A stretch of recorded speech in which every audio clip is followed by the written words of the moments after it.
The Joe Mays and J-Raff Show is brought to you in part by Mays Sandwich Shop, serving delicious hometown favorites to the West Lawn community since 1947.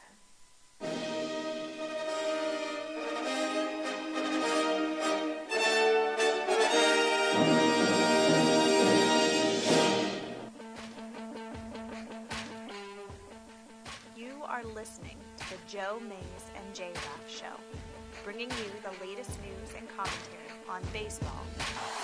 The 0-2 pitch, swing and a miss, struck him out. The Philadelphia Phillies are 2008 World Champions of Baseball. Hockey. Ladies and gentlemen, the Flyers are going to win the Stanley Cup. The Flyers win the Stanley Cup. College football. The Big Ten championship lies on a measurement. Did he get it? No! He didn't get it!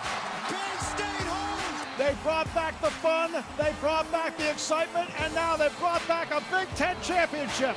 The Penn State Nittany Lions are Big Ten champions. And the NFL.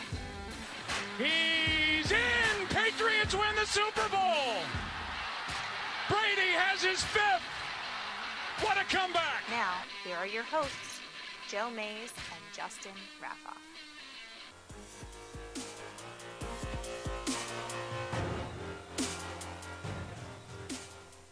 I know you want nothing more than for me to edit that in February and have it be a very, very different team in the NFL section. Yeah, that would be incredible, wouldn't it? Let's be honest. You want to change it too. You can't. I wait to do, edit it. and when I get to announce it being the Minnesota Vikings, hey, that's different. I'll take it. Case They've never Keenum, won a huh? Super Bowl before. They would win it at home. I think it's in. You're Minnesota right. this You're right. year. It would be the first team ever to play in their own stadium. Is that TCF Bank? Yes. Okay. Yeah, I know that they changed just a couple years ago. I only know this because yesterday somebody showed, there was just a little clip of, this is completely random, but the Minnesota Gopher had a sign, Yeah. and he showed it to the Wisconsin mascot, who only wears the shirt, and it says TCF rules, shirt, shoes, and then through his pants, and they made, but anyway. Good stuff. Yeah. So, welcome to the show. This is episode 248. That's crazy.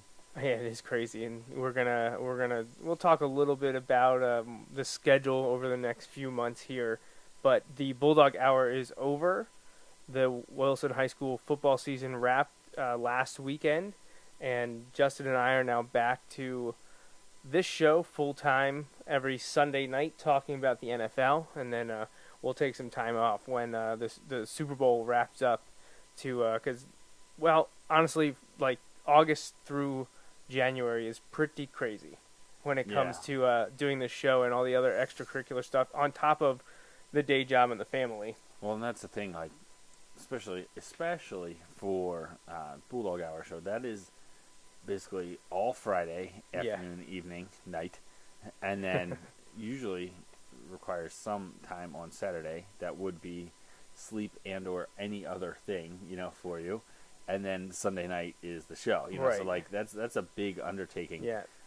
The Bulldog Hour is a lot of fun to do, but the Friday to Sunday of the weekends that we do the show, actually record it, that's quite the crunch. Like you mentioned, we're gone all day Friday, then there's a lot of setup Saturday, and then the execution Sunday, and then the after show stuff like the editing and uploading and distribution on top of that. So, it's always bittersweet for that one to come to an end because we love the high school football season so much, but it does open up time a little bit, and allows us to talk about pro football and maybe over the next few weeks a little bit of college football as well. Penn State wrapped their regular season at 10-2, and Justin and I have talked through text that, if you would have told us maybe, let's go back 14 months ago when Penn State's 2-2 and say, hey, Penn State's going to go 11-3 and 10-2 and make likely a New Year's Six bowl game. Right. Would you take that? And everyone would be like, yes. Yeah. But then after those expectations happen and you realize how much is coming back this summer, 10-2, and now it's not acceptable. We have to accept it because it happened. But, they destroyed the teams they should, and two of the teams that they needed to beat, they couldn't. They lost by a combined 4 points. Right. And they should have won both the games. Yeah. They definitely should have won the Ohio State game, because when you're winning by that much, you shouldn't lose in the fourth quarter. The Michigan State game was back and forth, but they definitely had their opportunities. They should have won that one as well. Right, and you look at it, man, if they win the Ohio State game, I know this isn't our topic tonight, but if they win the Ohio State game, then I think you get the ultimate pass. I know Ohio State was the higher ranked of the two teams that they lost to, but the 3.5-hour rain delay in the middle of that game, I forget about that. I feel like if that's your one loss, you're going to get a pass, especially if you beat an undefeated Wisconsin in the championship game. They'd be playing for a playoff spot, but hey, it didn't happen. Back-to-back 10-win seasons is incredible. Thinking where this team has come, yes, they lose some of the big key names, and they have a lot to replace on defense and all that stuff. And we'll talk about this some other time. There's plenty for them to kind of keep going through, and the talent they've brought in the last couple of years, as that continues to build, it's going to be interesting. You're starting to have some of those questions that come up when you're successful.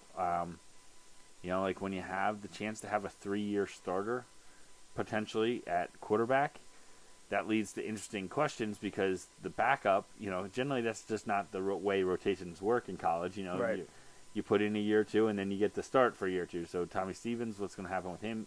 If he does go on, man, he had a great audition tape last week.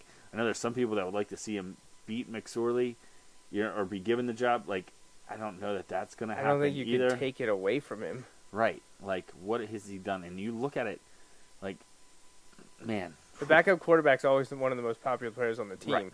And we've seen that forever at Penn State, and you see it everywhere. I think Tommy Stevens has the potential to be a very good college quarterback.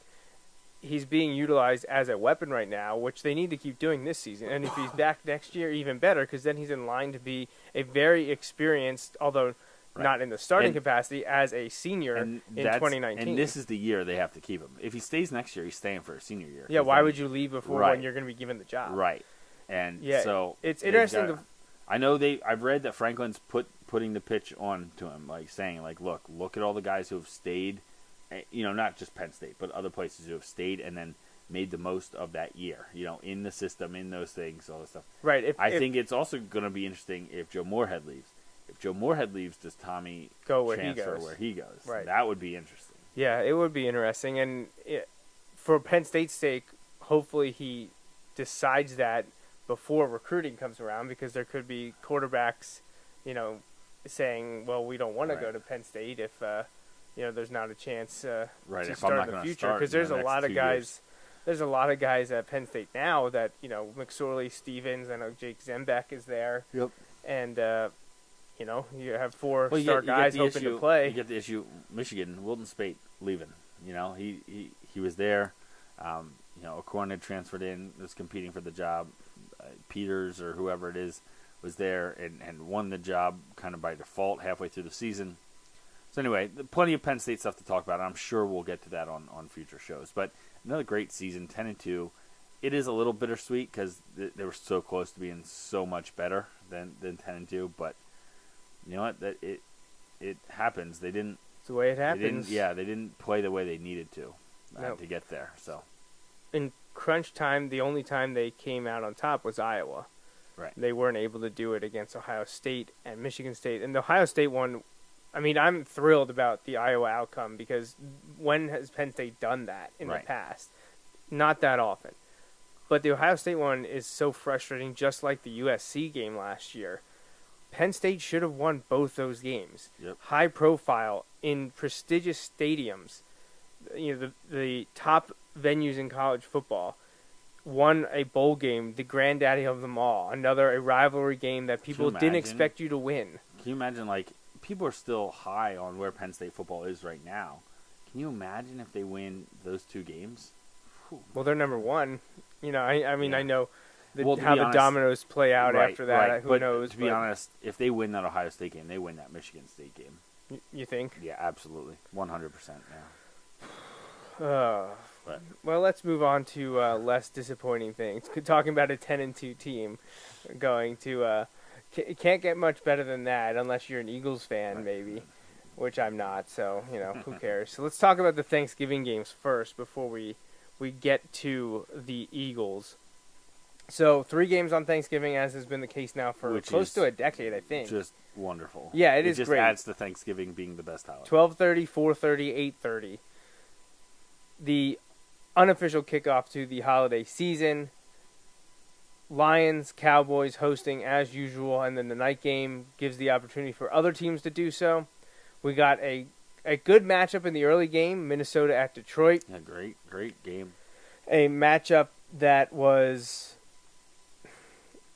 an interesting one in Chargers-Cowboys. An important game, but not necessarily what they had hoped it would be, probably. Right. Both teams wanted to secure their place in the wild card race. One was able to do so, even though after the game their records are identical.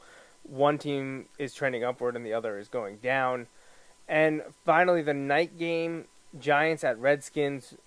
We got to see, after Sunday's games, the final elimination of the Giants, because going into this weekend, every team was still mathematically even the Browns. What was Yeah. it? 1 in like 19 quintillion, something like that Yeah. for it to play out. But now 3 teams, the Giants, 49ers, and Browns, have all been eliminated as of the Sunday afternoon games. But anyways, Minnesota at Detroit. The Vikings raced out to an early lead in this one. Lions kept fighting back, and Shocker. if they could just get the monkey off their back in the first quarter, Detroit would probably be much better than their 6-5 record. We know about the Falcons game from 2 months back or whatever it is now. Even after the loss to the Vikings 30-23 on Thanksgiving afternoon, they're not out of it at 6-5. They're still very much alive in the wild card race. But the Lions I feel like the Lions should be only a game back of Minnesota, not 3. Yeah, considering they're on essentially their third string quarterback, second string this year, I know. But they have their backup quarterback. They drafted a stud running back who was good, and They got rid of Peterson, and then drafted a stud right, running back. and he gets hurt. But the defense is really good, and Case Keenum is playing really well. It's not that typical backup game manager style. He's getting it done. It's not like he's coming into a situation where the offense has historically, lit it up. Thielen is their leading receiver, Division II guy. Best Vikings receiver since Randy Moss. Yeah. So in terms of stats, they're putting it up. They're putting up great numbers on offense. Defense is really good.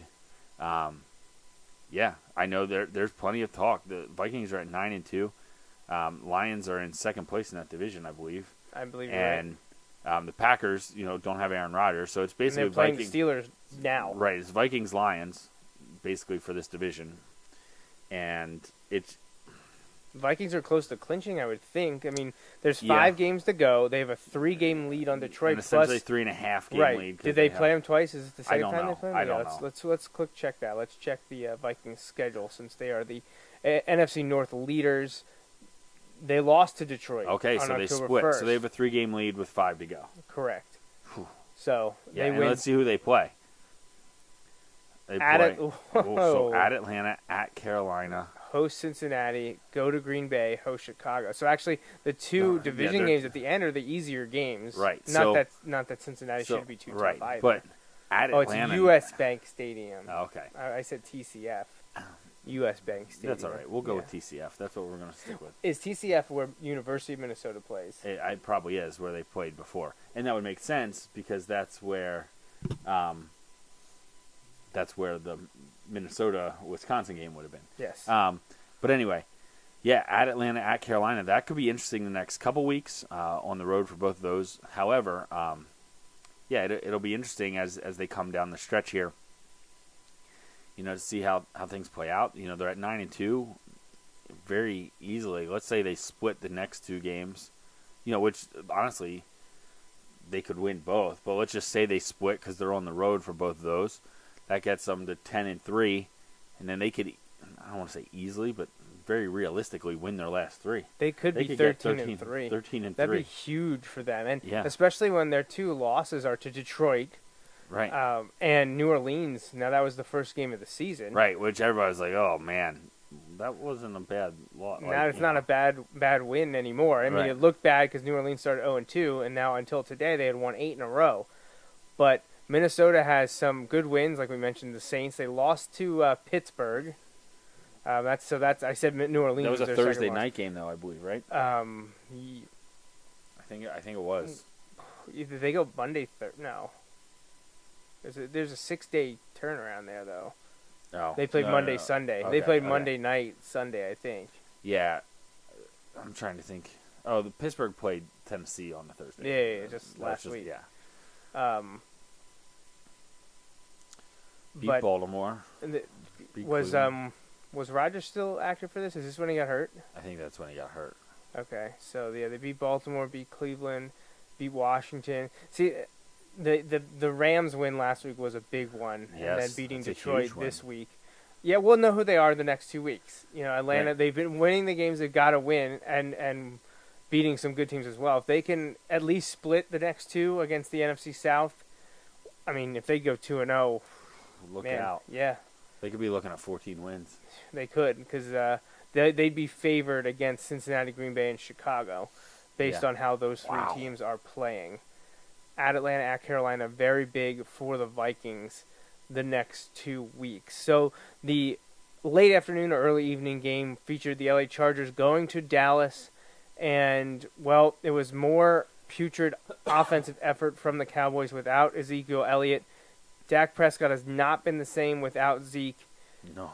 The offense only managed thrown a touchdown. Right. The offense only managed 6 points, losing to the Chargers 28-6. The Chargers are an interesting team we've talked about a lot. Started 0-4. They started 0-4, so they're 5-2 in their last 7. But of those 4 losses, they should have won possibly 3 of them, including games against my team and your team. Yeah. They should have beaten Denver in week 1. They should have beat Miami in week 2. Right. They got beat by Kansas City in week 3. Right. But then they lost the Eagles by 2. Is that the Jake Elliott field goal? No, that was at home, was it? That was at home. That was against the Giants, I believe. Yeah, you're right. But that game was close. This is the game. That Eagles game is the one.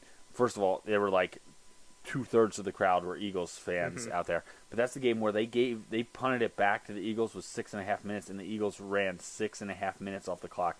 Didn't score, just were able to run the clock out 6.5 minutes to end the game, which is unheard of for an Eagles team. But that was a lot of fun to watch. The Chargers' 2 losses since were to the Patriots, at New acceptable, England. And then to the Jaguars just a few weeks back. Right. But that one, Jacksonville had to storm back. Yeah, and that to was win. At Jacksonville, and it was in Jacksonville. Game. So then the Chargers dismantled Buffalo before beating Dallas on Thanksgiving. Yeah. Looking at the Chargers, who are a team I wouldn't want to be playing right now, they get Cleveland at home, win. Washington at home, win. They go to Kansas City, who's struggling something awful. Could be tough. And that is a Thursday game. Yeah. Wait, is that right? Thursday? Or is that Sunday night? No. I don't know. Wait, 6 days. Saturday. That's a Saturday game. Okay. Chargers, Chiefs. Then they go to the Jets before hosting Oakland. These are all very winnable games. Yeah. It'll be interesting to see how it comes down. You know, they kind of gave themselves very little margin of error. Right. If they want to make the playoffs, I think they got to win all 5. Forget wild card. They're only 1 game back in their division right now, I think. Between Kansas City and Oakland. Right. And so, they've got a shot at the division title, not just a wild card spot. So right, because they have a game with each of them remaining. Now, they lost to Kansas City, but they did beat Oakland, so they could give themselves 2 games up on the Raiders on New Year's Eve. That could decide the that could be division for with Kansas City. Like I there hope could be it like a does. 3-team thing there where I Kansas hope it City's does. not Like playing. I hope it's like down to the last game. Like We could see that in a out couple divisions, which would Yeah. be awesome. Imagine New Year's Eve for football seeds meaning and something. for buys and all that stuff. Oh, yeah, yeah. it could be really a lot of fun. So, not really much else to say about the Cowboys and the NFC East in general. Ezekiel Elliott should hold out for a new contract before he comes. I'm obviously being sarcastic Facetious, there, yeah. but like, whew. Now, don't get me wrong. I was on the side of saying like, yeah, like I feel like Dak got the benefit of a lot of things because of the line and the running back play and all that stuff last year. Like, don't get me wrong. Now, that's obviously biased because I'm a Carson Wentz guy. But at the same time, like, I don't feel like you look at the last couple of weeks and be like, oh, Dak's terrible. They need to. No, it's not that. It's No. You lose arguably the best running back in the league. It doesn't matter, short of like Tom Brady or some of those other guys, like. Because for a large part of that, they lost him and Tyron Smith. Like, Right, yeah, that was that's a big deal. devastating. Now, the way they're losing, though, look at it. The last 2 weeks, they've played a team that essentially didn't have a kicker. Yeah. Because both games they've played, the kicker got hurt in the first quarter. Now, the Chargers, he was available kind of, but he missed a bunch of kicks. Like, the Chargers were up 3-0 at half and missed at least 2 field goals, maybe 3. In LA's defense, though, they're used to their kicker missing. True. That's true. But, like, so they've had teams in awkward positions, and the teams, they've gotten housed in the second half the last 3 weeks now. So, yeah, I don't mind seeing that whole thing come imploding in. So I don't have much to say about the Thursday night game. Redskins awful. had to win it. Like, I don't know, like when you're playing a team that's 2-8 and all but mathematically eliminated from the playoffs, has not much to play for other than pride. I saw you could get tickets to this game for $7 on StubHub. It's like when you were in college and the Penguins were terrible. Yeah, you walk up, sit 4 rows off the ice for $20. So And Washington we'd go and chant about them moving the team. or Kansas City. Yeah, Las Vegas, Kansas City, all those things. So And that really worked out well for us, didn't it? So I saw a shirt. I almost brought it up tonight. It has a political slant, but I'm not coming at it from a political angle. But it has to do with Philly-Pittsburgh. That's why I'm bringing it up, because the whole evening while we were doing the gingerbread houses, and we saw Austin running around in the Steelers jersey, and just wondering how that happened. Of course, Kelly and Jamie were loving it, and your mom, though, not so much. I already returned all his Christmas gifts. So. Anyways, my point was I saw a shirt today being passed around on Twitter, and there's both sides of the coin for it, that said "Make Pennsylvania Great Again" and said "Build a wall around Philly," or then, of course, there's the opposite of "Build it around Pittsburgh." And I was just laughing because honestly, I saw the supposedly pro-Pittsburgh one that was like "Make Pennsylvania Great Again" with the wall around Philly, and I thought they were saying like to make Pennsylvania great again, you have to live in that section. Oh, I get that. So like I didn't even get it. So I was like, well, it's not a great execution of the shirt because I'm thinking I was like, hey, we're in that box, we're awesome. Then I was like, oh, this is not what they're saying about it. But anyways, that came up in my mind. I almost said something about it when you guys were riffing about Eagles Steelers, and I'm just sitting there like, I got no horse in this race whatsoever. Yeah, people pass the popcorn. Listen, it won't work out this way, but people around here, and they've said this for years, not just this year. They're like, man, it would be great, Eagles Steelers Super Bowl. No, that would be great. I would love that. That is my nightmare. That is my nightmare. It's worse than a nightmare. You know it's going to happen now. I know. And that's the worst case scenario. I hope it happens because that just means the Patriots aren't in the Super Bowl. We're not talking my fandom here. This is the worst case scenario for my life. This is my life. My life. My life depends on this. No pressure, Carson. My life. Just don't throw up in the huddle. My life. So the Sunday afternoon games, I think 6, 7 games, something like that? I love no buys. Lots of football. No, so much better. We'll breeze through a few of these. Titans at Colts, Tennessee holding on. They're coming back. Somehow They're down, on. Tied for first place in the division. Right. They scored in the fourth to get the win, the come from behind win over the Colts. You know what? The Colts aren't as bad as the record would indicate. Kind of. But maybe the Titans aren't as good as their record would indicate. I would probably agree with that as well. But the Colts, it's interesting because you feel like they were always building and they were always doing the right thing. And then I know there was some stuff there with the Peyton situation and all that stuff, but there's not real a whole lot of confidence in their current GM situation. But honestly, I don't feel like they're that far off. They've had what seems to be like some close games, but Tennessee just continues to get it done. They're 7-4. Yeah. Or are they 8-4 now? No, they're 7-4. 7-4. 7-4. But let's be honest, the only real team that they should have competition with in their division now is Jacksonville, who they've lost to. Yeah, Jacksonville beat. No, they beat up on Jacksonville. They beat up on Jacksonville. I knew it was a lopsided game. But they play Week 17, right. New Year's Eve. But Houston's awful now. Right. But see, that's a game they could lose to Tom Savage and the Texans. The way they're playing? Same thing with Arizona and Blaine Gabbert. Right, like, Arizona, they could lose that. San Francisco, they should I don't think they lose to San Fran, but you never know. And Jimmy Garoppolo got in through a touchdown and his time expired today. Did he? Yeah, Beathard got hurt. On what should have... Beathard got hurt on a play that if it's any big-name quarterback is a flag. Got hit in the knee. Like, the guy dove... hit his knee. Now, I don't think the guy wasn't trying to hurt him. Right. But it is If that happens to Brady, every ref on the field is throwing his flag. Right, he hit him straight on into the knee. Yeah, if it's Brady, they probably publicly execute the defender on the field.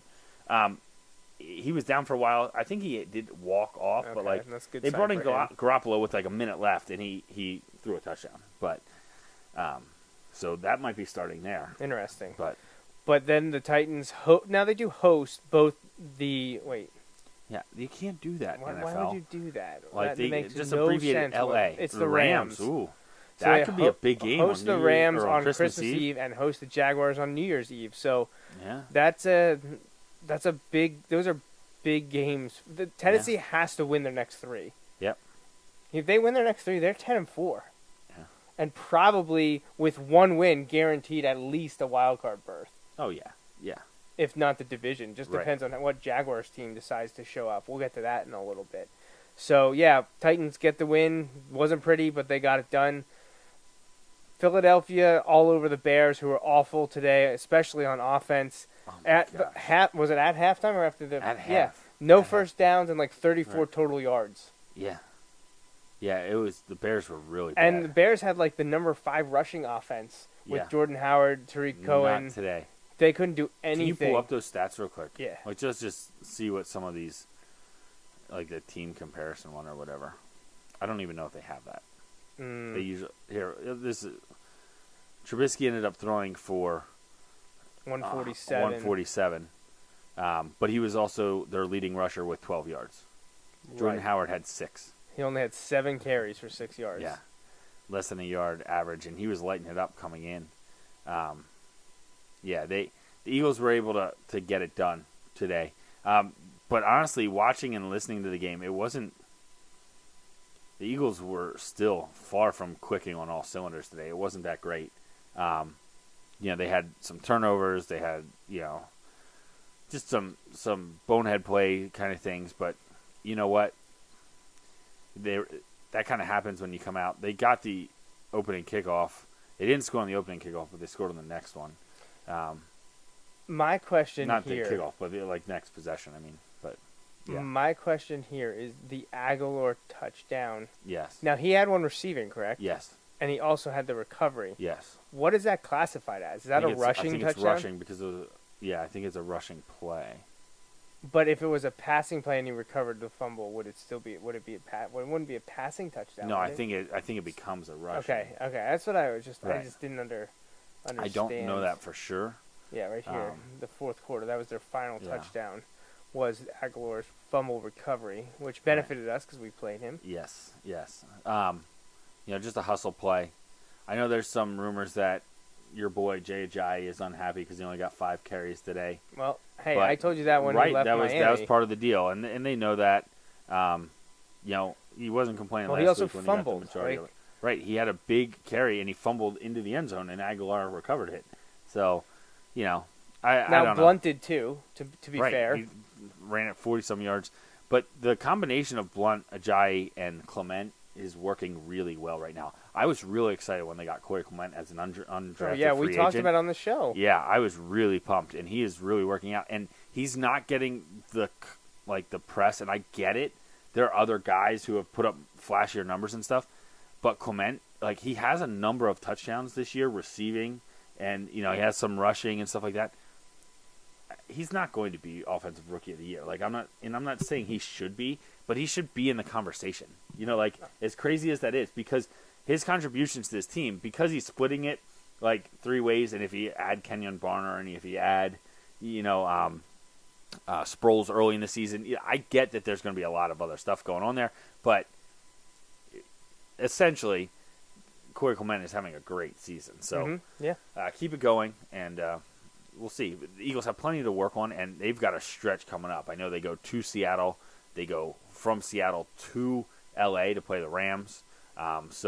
They've got plenty of work to do, and there's zero room for error for that quote-unquote 1 seed home field advantage, because the Vikings are sitting there at 2 losses, and we just talked about could very, not easily, could be it's not out of the question to go 14-2. Right. So the Eagles head to Seattle next week, then go to the Rams the following week. The game against Seattle is actually the Sunday night game, which I wasn't aware of. So Sunday night next week in Seattle, Sunday, our time, evening, late afternoon, early evening. Then they also go to the Giants before hosting the Raiders and the Cowboys. So really, these next 2 weeks are big because they should be favored and win their final 3 games. Right. They need to split these two. In reality, they need to win each of them. To stay clear above. But if they win their next 5, that no one can catch them, and they're guaranteed the 1 seed. Right. If they go 4-1, and Minnesota keeps winning. Honestly, if they were going to lose one, lose to Oakland, because it's the AFC team remaining on the schedule. Right, that would benefit you the most. But I don't want them to lose that one on Christmas Day. Not Christmas Day, Christmas night, yeah. Yeah. Prime time that night. I'm hoping, we talked, Minnesota could lose the next 2 weeks. Possible. There's no one really, the teams that are good are good. It's not like the Patriots, though. Even looking at the Eagles, it's not like those Patriots teams where you're just chalk it up. I don't care who they're playing or where they're playing. I'm taking them. That's not this team. I think they're really good. I think it's awesome that some of the young guys have stepped up into big roles. That's kind of nice. But this team has a long way to go. They're 10-1, but they have a long way to go in order to be, talk about a team where you're saying they've got a legit chance at winning the Super Bowl. They've got a really good chance of winning the division. I believe if Dallas loses or the Eagles win one more game, I think they win the division. Right. Because they have the tiebreaker over the they have the tiebreaker over the Redskins. So I think the best they could do is tie the Redskins. From the Redskins standpoint, I think the best they could do is tie, and the Eagles have the tiebreaker there. But so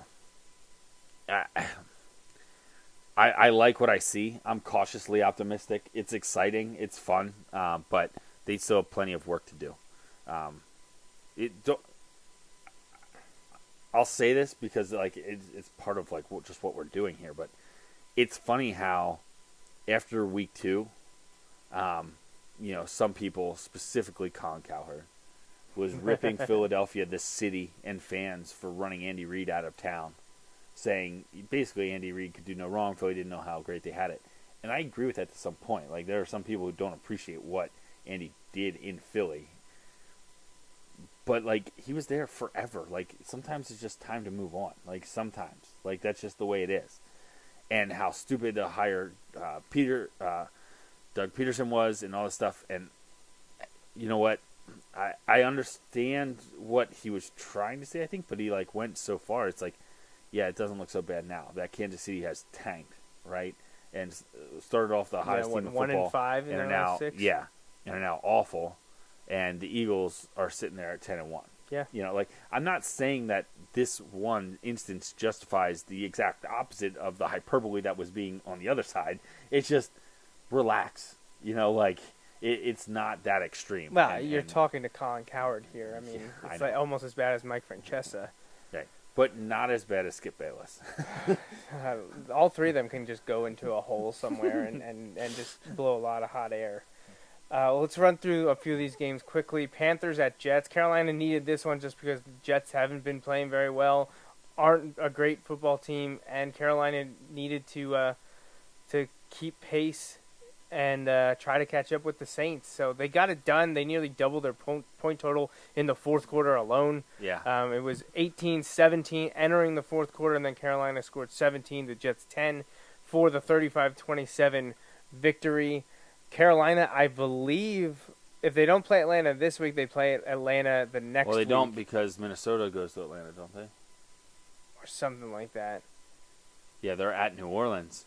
Okay, And I then had they them host mixed Minnesota. around. They have New Orleans Right. in New Orleans coming off a loss, Yeah. the Saints wow, are. what a huge And game then they that is. host Minnesota, Yeah, and then Green Bay. Host and then, Green but Bay. They go to Atlanta. host the Tampa, last but week. finish at Atlanta.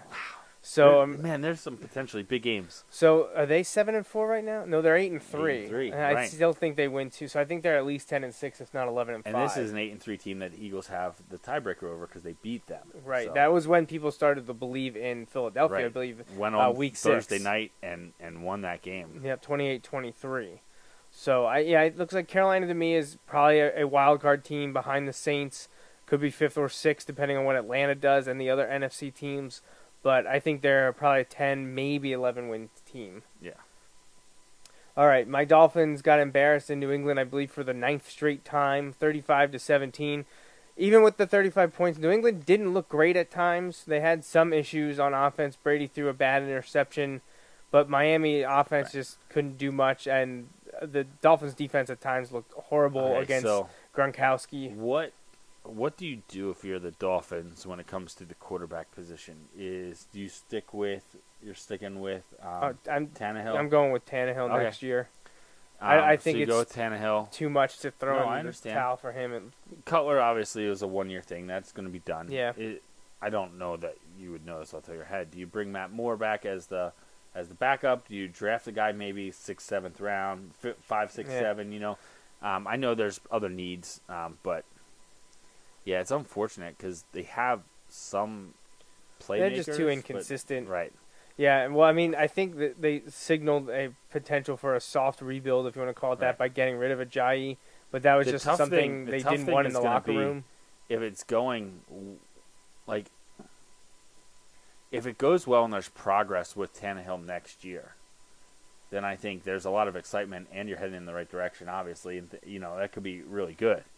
But if it's off to a slow start, which can happen, like, it's tough. He won't have played football for a long time. Then I fear that they're gonna nosedive next year, and Gase will be gone. Tannehill will be gone. Yeah, they could be restarting. If I think next year's a high risk. I don't think Gase isn't gone this year. It's just too chaotic. unless they would go 4-12, even Right, then right. I'm not Right, sure then I because of all the understand because I mean people forget about the tumultuous start to the year right that they went absolutely. through with the Absolutely. hurricane and the delay of the game and having to travel or And stay on the everything road. you and I preach, you got to keep Gase. You got to keep him. You got to let these guys figure it out. Well, we were in the Ron Rivera fan club, and Yeah. look where they are. Paid off for him. I think you got to let Adam Gase get his job, do his job there, and the key is he needs to shore up the defense and some of those other things that year in year out. I feel like we look at the Dolphins and are like, oh, they should be strong here, and the parts where we feel like they should be strong, they're not, and then they kind of surprise us in the other areas, But I see. felt that they were. It's tough to judge that off of a Patriots game though, because they do this to everyone. I felt with a different schedule, they could be a 10-win team. But looking at the schedule, I think, and we can go back and find this, but I believe I said 8 or 9 wins. I think even you did, maybe yeah. 7 to 9. I just Right. it was a tough schedule. So they're 4-7 right now. If they want to come get to my high end of the expectations, they got to win their next 5, and that's obviously not going to happen. Although last year I think they won 7 of 8 or 8 of 10 or something at one point. But they're just not getting it done. They're a mess on offense, and they have trouble stopping people on defense, at least the good offenses. So we'll see what happens with them. Miami plays New England again in just 2 weeks in Miami. Buccaneers, Falcons. This game was a blowout, and then it was close, and then Atlanta turned it back on with a Julio monster Jones, game man. from Julio Jones. Where has he been all year? Well, he showed up saving a lot of his output for this game. He had, I believe, well over 200 yards receiving, maybe Over even eclipsing 250, 253, I want to say. And he have 3 touchdowns. I think so. One of them was thrown by Mohamed Sanu, who is 52-yard bomb, I think. It was awesome. Sanu is also 6 for 6 in his NFL career with over 200 yards passing and 3 touchdowns. Yeah. Think about that. 6 passes, 228 yards, and 3 touchdowns. Yeah, better watch out. You're going to have teams trading for him, quarterback. Like this team, the Cleveland Browns, who have yet to win a game, losing Some the people in-state thought this battle is the week. Some people thought this is the week. to and the it was Bengals, not. 30-16, favor the host Cincinnati. Hey, but watch out. You know who's eligible to come back next week? Who? Josh Gordon. Josh Gordon. It all turns that'll around turn next around. week. It all turns around next week. Bengals rookie Joe Mixon had a great Career day game. rushing over As a 100 rookie. yards and a touchdown for the Bengals.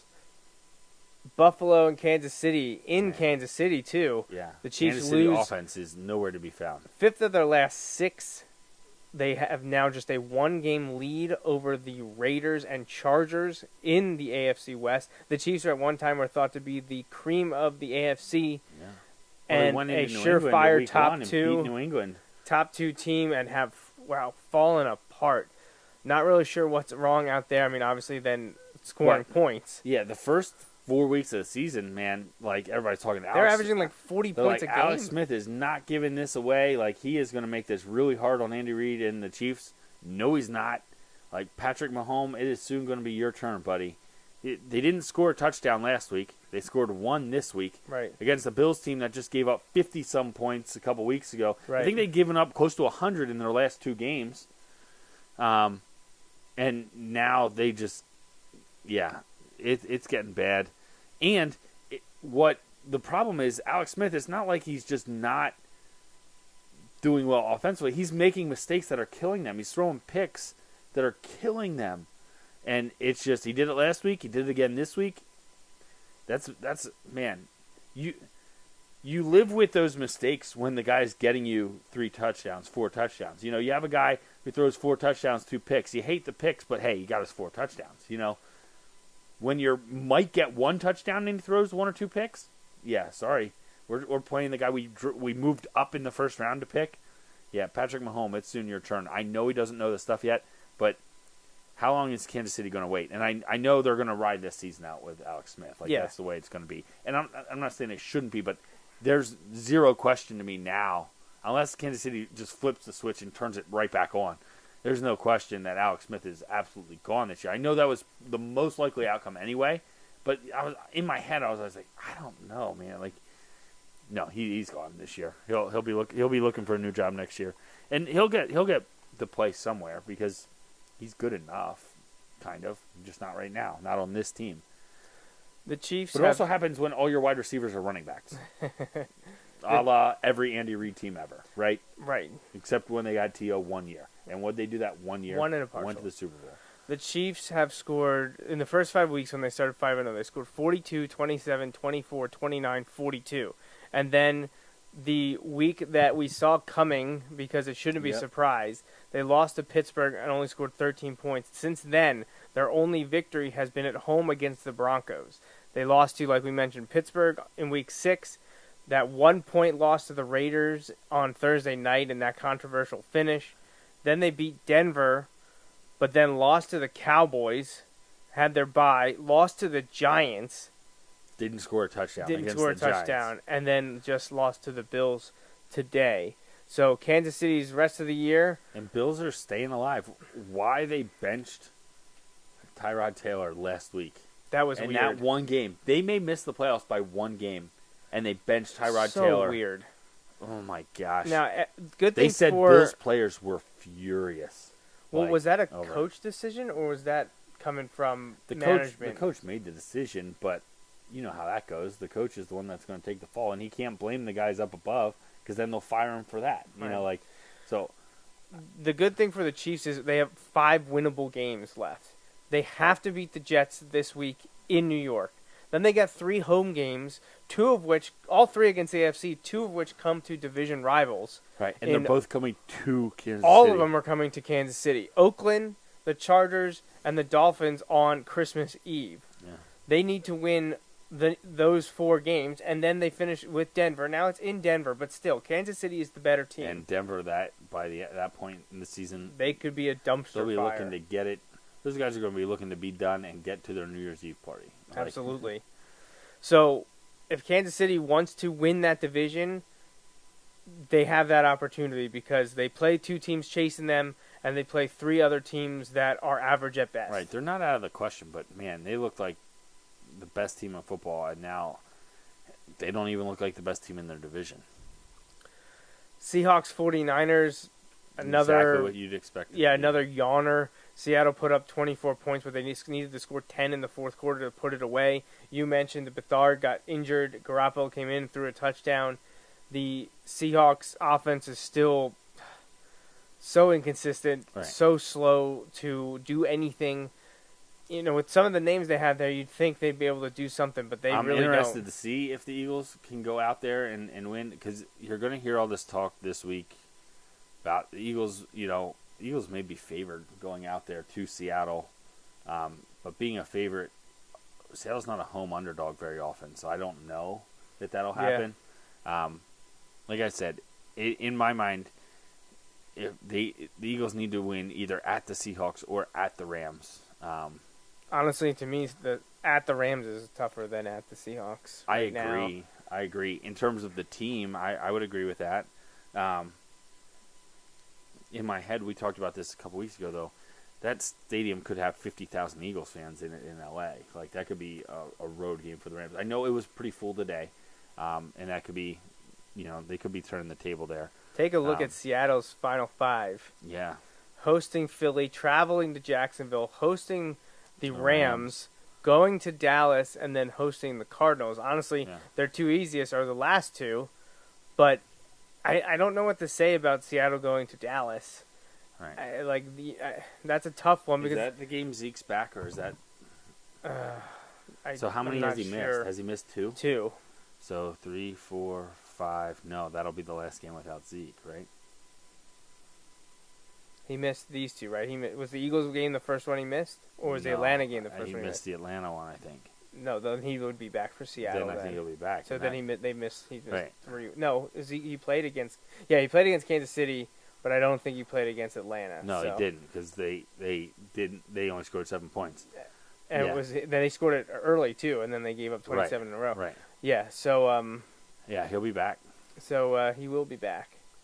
That'll be his first game back on Christmas Eve. Merry Christmas, Cowboys fan. Yeah. Possibly the best running back in the NFL returning. Yeah. New Orleans, LA Rams, one of the better games of the day. Yes. 2 of the NFC powerhouses. New Orleans had won 8 in a row, looking for a 9th in Los Angeles, but the Rams were able to get it done despite the efforts of Alvin Kamara. You're welcome. Yeah, had a huge game. Huge. I think 188 scrimmage yards, 2 touchdowns, and looked like one incredible player that could be mentioned for Rookie of the Year on the offensive side of the ball. Even despite the setback, and obviously it hurts their overall record and the chance for a high NFC seed, but with the Vikings and Eagles also there. Right. It's a huge bounce back game for the Rams. Off the loss. To the Vikings. Right. So the NFC right now, the top 4 is the Eagles at 1, Minnesota at 2. Now, because of this result, Rams at 3, Saints at 4. So all it did was flip where who you're going to play in the divisional round should you win in the wild card round. Right. But they would both still host. Right. But you have an 8-3 team as the 4 seed there winning their division. So it's pretty strong right now at the top in the NFC. Now the final 2 games were also close. Jacksonville had to fight back against Arizona only to have some coaching blunders blow it and a big field goal by Arizona to win it. And that one is a dagger for Jacksonville, who had a very small margin of error because of the way we think that Tennessee could play, finishing around 10-6. Jacksonville now 7-4, so they need to go 3-2 over their last 5. I believe they can. They have an easy schedule because we've been over this before. About that they could win. We thought they could be 13-3 or something like that. But losing this game, so in the way they lost it, like I said, they have 3 straight home games. Through an incomplete pass, that was a free timeout for Arizona that then caused Jacksonville to actually have to give the ball back instead of going into overtime. And because of that, they're punting from their own end zone. Like, it wasn't like they were at midfield and gave up a big play. They gave up 2 short passes, and next thing you know, Phil Dawson is hitting a 57-yard field goal, career long for the win. So the Jaguars have 3 straight home games hosting the Colts, the Seahawks, the Texans before traveling to San Francisco and Tennessee on Christmas Eve and New Year's Eve. And as we mentioned, that game against Tennessee could decide who's in the playoffs and who's not. Right. They should beat Indianapolis. This is if they want to make the playoffs. They should beat Indianapolis. They should beat Houston. They should beat San Francisco. So that gets them to 10. And then if they win, they host Seattle. That'll be an interesting matchup because Seattle's offense against Jacksonville's defense could be pretty interesting. However, Jacksonville's offense against Seattle's banged-up defense is still going to be interesting. Yeah, that Jacksonville-Tennessee game on New Year's Eve, look out. Could be a fun one. So the last game to talk about here is Broncos-Raiders. There was a brawl, which is always fun. Yeah, ends Michael Crabtree's streak. He had caught at least one pass in every single game, like 120-some games that he had played. Oh, really? Yeah. I didn't know about that. Yep. A good thing I had him benched. Not that it would have mattered. The Broncos continue their downward spiral. The Raiders having a little bit of a renaissance here, trying to keep pace with the Chargers, catch up to the Chiefs. The Broncos, meanwhile, they are just pitiful right now. In trouble. So they started the season 2-0. Then they lost to the Bills, which was kind of a surprise. They rebounded by beating Oakland, went to a bye, and since then they've lost to the Giants, the Chargers, the Chiefs, got killed by the Eagles and the Patriots, lost to the Cincinnati in a little bit of a surprise, and now lost to the Raiders. So, yeah, count them. That's 7 straight losses. They have not won since October 1st. October 1st. Sounds like the Eagles from last year. Yeah. Only a couple months between wins. So their next opportunity will be, this Sunday in Miami against my Dolphins. Someone's going to break a losing streak because I think Miami's lost 4 in a row. Hey. So Denver's lost 7, Miami's lost 4. Something's got to give. Who's going to win? Watch them. They'll tie. All right. So the Monday night game will be Houston at Baltimore. Baltimore needs the win to keep pace in the AFC wildcard. Texans do too as well. They're only a game back of Baltimore, so this would be a huge one in the tiebreaker for Houston. Yeah, big game for Baltimore too. That's a huge game. Wow, you watch Baltimore at times this year and you're like, they are awful. You watch them other times, you're like, wow, they're pretty good. Yeah, they're all right. Yeah, but same thing about Houston. Now, of course, most of that was with Deshaun Watson, right. not Tom Savage. But hey, it's almost all of it. Right. Yeah. And now the game going on right now, a little bit of a surprise. We're early in the second quarter, but Green Bay, with the ball, is up 14-6 on the Steelers. The Steelers will win this game by 2 possessions. You think so? Easy. So 2 safety? Yeah. They're gonna win. Yeah. 18-14. So my dad actually had texted while we were talking about Eagles-Steelers. And he said that he would like to see you square and be uncomfortable. Yeah, but shocker. If he's still watching, quickly before we go, he can text me. I'd like to know, because I know he obviously doesn't like the Eagles being a Cowboys fan, but he's also not a Steelers fan. So I'd like to know, and I think I know the answer to this, but I just need to know for sure. If it's a Battle of Pennsylvania Super Bowl, who are you cheering for? I'm gonna guess it's Pittsburgh because when is he ever gonna cheer for Philadelphia? Right. Yeah. But I just have to know. Right. I think it would be interesting to me if the Eagles played the Patriots, who he would play for, who he'd root for. I don't know. I don't know that he. Yeah, I don't know. I don't know if he Patriots dislikes Pittsburgh more than New England. I feel like he doesn't like New England. I'm just trying to think. I don't know if there's a scenario I'm just trying to pick. If it's Steelers Eagles, I have to go Pittsburgh. Not to slap you and my friends in the face, but I have to cheer for Pittsburgh. Let's be clear. You're not doing it to slap us in the face, right? But to make it sound as though you wouldn't enjoy the slap in the face part is also equally misleading. Because you would thoroughly enjoy that part of it as well. Okay, so I wish I had music for this. I'm wrong. My dad says he would cheer for the Eagles because he really likes Carson Wentz. Wow, I've actually heard an actual media story about how it wasn't a story, but a journalist said he was really caught off guard because he's had Dallas and Washington fans say to him recently how they really like Carson Wentz, and they're just like, you don't hear that a whole lot in NFC East, complimenting other football players. Right. I'll take it. If that's what it takes to get Bill to root for the Eagles, I'll take it. So then I'm assuming then if New England and Philadelphia would play, he would cheer for the Eagles as well. I can't see Possibly. him cheering for the Patriots, although, people probably didn't think they'd expect to see me cheering for the Patriots against the Seahawks a few years ago. But, hey, it shouldn't crazy surprise things us. happen. You do have an affinity for the dark side, so, I mean. That is true. Yes. So. So I don't know. We'll see. It's still early. There's still some spots to nail down. Just to be clear, Eagles have a lot of work to do. You watch that game, they were good today. They were better than the Bears. Congratulations, almost everyone is. But they have a lot to clean up today. These next 2 weeks, we'll know. Right, exactly. Road games against Seattle and the Rams. Here's the thing. And I said this going into the Carolina-Washington. I was like, they need to split that. And they won both of them. Going to Carolina on Thursday night, then having Washington at home, then the mini bye. I was like, man, if they split that, I'll be pleased to get through that. And they won both. Mm-hmm. It was kind of hard to kind of keep a damper on the expectations. Then, if they win the next 2 weeks, now if they lose the next 2 weeks, everybody will be like, the sky's falling. Right, at 10-3, they're so terrible. And they could even clinch the division with some help there, clinch with losses, but. If they were to win the next two, oh my gosh, my heart will be racing. Yeah, and it'll be just pure chaos in my fandom world till they break my heart in the playoffs. Yes. So, our next episode will be next Sunday night, episode 249. So I believe is that December 3rd. Sure. So Sunday, December 3rd, 8:30, right here, Facebook Live. We'll be talking about the NFL's Week 13, previewing the Sunday night game, or talking during the Sunday night game between the Eagles and Seahawks. And before we go, I will confirm that my dad would root for the Eagles over the Patriots. And he says mostly because Uncle Rich is annoying.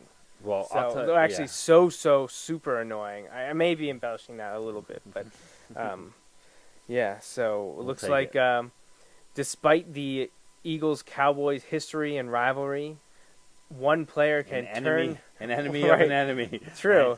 Right.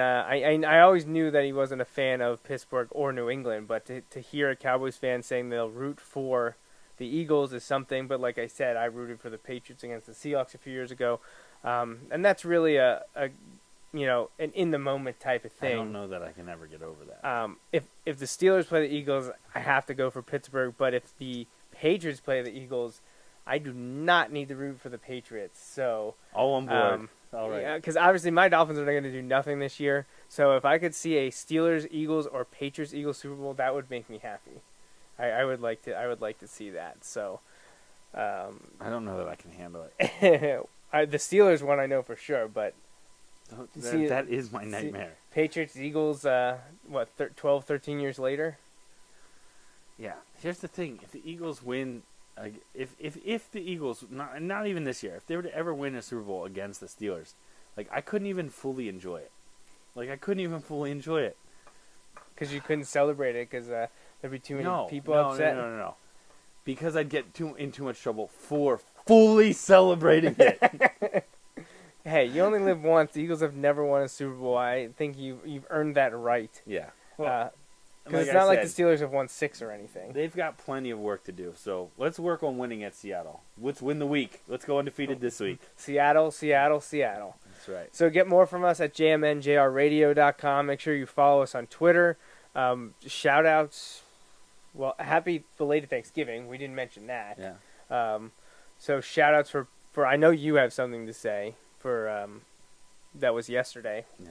What? No, I'm kidding. Happy anniversary. My wife and I were married 6 years yesterday. Yeah, it's crazy. Think about all the things that have changed in the last 6 years. But so happy anniversary to the two of you. And let's be honest, you mean happy anniversary to her. You don't know. Yeah, I don't really care about you at all. And belated birthday to my Uncle Bob was celebrating recently.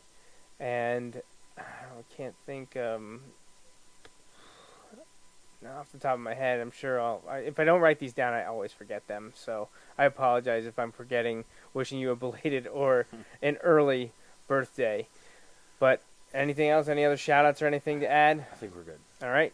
So thanks for joining us. This wraps up the 248th episode of the Joe Mays and J-Raff Show. We hope you tune in every Sunday for our take on sports. Until next time, I'm J-Raff. And I'm Joe Mays. Thanks for listening.